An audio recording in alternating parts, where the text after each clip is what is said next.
Hi, I'm Vanessa from Jettle, and today we're going to be talking about Oodgeroo Noonuccal's form in her poems. Before we jump into the video, make sure you subscribe to get more content like this, or visit jettle.com to get even more resources about your texts. There are three key features you should look for in the form, and the first is free verse, which refers to the structure of the poem, that it doesn't have a particular rhyming meter or rhythm, it just sort of flows like natural speech. And for this reason, you'll notice that Noonuccal uses a lot of enjambment, which is where a sentence goes across multiple lines without commas or punctuation, and it just flows. So make sure to make a note of that in her free verse poetry.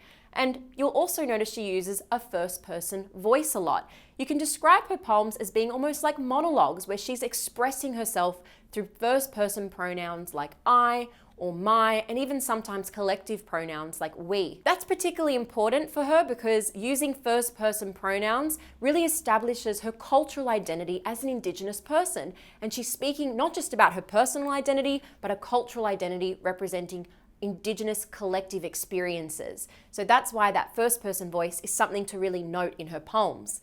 And the last major technique is Topographia, which is a technique referring to the vivid description of a real place. And you'll notice this in so many of her poems because even often the titles are actual places she has visited, usually in China, but also sometimes she'll reference Australian locations as well, like the place she was born in Stradbroke Island. So you might notice that she describes actual places, and this technique where you're describing a real place in great detail is called Topographia.